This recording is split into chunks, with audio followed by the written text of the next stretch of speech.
প্রিয় আলমডাঙ্গাবাসী, আসসালামু আলাইকুম। আজকে আপনাদের সাথে এমন একটি জিনিস শেয়ার করব, অবশ্যই এই জিনিসটা আপনাদের অনেক বেশি ভালো লাগবে। অনেকেরই প্রশ্ন আছে যে ভাই আপনাদের ওখানে দর্শনীয় জায়গা মানে কেমন, জায়গাটার নামটা অনেকে জানতে চান। তো আপনাদেরকে আমি সংক্ষিপ্তভাবে কিছু জায়গা অবশ্য বলবো।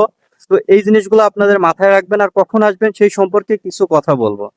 তো প্রথমে আমাদের কিন্তু মাথায় আসছে আলমডাঙ্গা, সে বিখ্যাত জায়গা আলমডাঙ্গা আট কপাট অথবা সাত কপাট, এই দুইটা নামে কিন্তু পরিচিত। এটা কিন্তু অনেকেরই ডাউট লাগতে পারে, তো যার কারণে একটু ক্লিয়ার করলাম। তো আলমডাঙ্গা হাউসপুরে মূলত এই সাত কপাটটি অবস্থিত। তো আপনারা চাইলে এখানে আসতে পারেন এবং এই জায়গাতে ঘুরতে পারেন। তো এই জায়গাতে কখন আসলে সব থেকে বেটার হয় সেটাও আপনাদেরকে বলবো। আপনারা যারা এই জায়গাতে ঘুরতে চান অন্তত 4টা অথবা 4:30টার পরে আসবেন। কেন আসবেন? এত পরিমাণ তাপ আমাদের আলমডাঙ্গাতে। তো যার কারণে এখানে বেশিরভাগ মানুষই কিন্তু 4:30টা অথবা 5টার দিকে এই জায়গাতে আসে এবং এই জায়গাটা পরিপূর্ণ উপভোগ করে। এবং দ্বিতীয় যে জায়গাটা আছে সেটা সম্পর্কে একটু বলি। আমাদের আলমডাঙ্গার বিখ্যাত একটা জায়গা আলমডাঙ্গা বধ্যভূমি। তো আলমডাঙ্গা বধ্যভূমি জায়গাটা এত পরিমাণ সুন্দর, এখানে না আসলে আপনারা কখনো এই জায়গাটা পরিপূর্ণ উপভোগ করতে পারবেন না। এটা মূলত 4:30টা বা 5টার পরেই এই যে মেন গেটটা আছে এটা কিন্তু খোলে। তো খোলার পরে সাধারণ মানুষ কিন্তু ভিতরে প্রবেশ করতে পারে।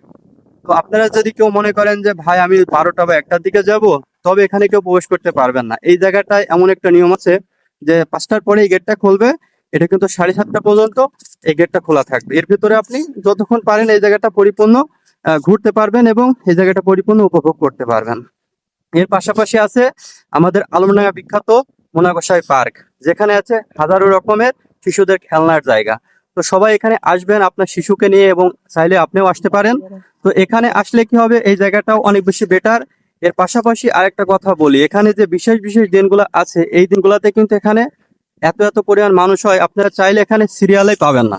তো সুতরাং এই জায়গাতে দেখা যাচ্ছে ঈদের দিন যদি আসেন তো সেক্ষেত্রে মানুষের গায়ে ধাক্কা ধাক্কা লাগবে এমন একটা অবস্থা। কারণ এই 3টা জায়গায় প্রচুর পরিমাণে মানুষের ভিড় হয়, এখানে মনে করেন যে দাঁড়ানোর মতন অবস্থান থাকে না, এমন একটা অবস্থা। তো সবাইকে বলবো আমাদের আলমডাঙ্গায় এই বিশেষ বিশেষ 3টা জায়গা আছে, এই 3টা জায়গায় আপনাদেরকে প্রপারলি কিন্তু বলা ট্রাই করলাম। তো আপনারা অনেকে আলমডাঙ্গার ভিতরে আছেন কিংবা আমার ভিডিও বিভিন্ন জেলা থেকে দেখছেন। তো যারা আলমডাঙ্গাতে আসতে চান পরিপূর্ণ এই 3টা জায়গায় আপনারা ঘুরতে পারবেন এবং সবথেকে ভালো ভালো কিন্তু এই 3টা জায়গা। তো সবাই ভালো থাকবেন, সুস্থ থাকবেন। আসসালামু আলাইকুম।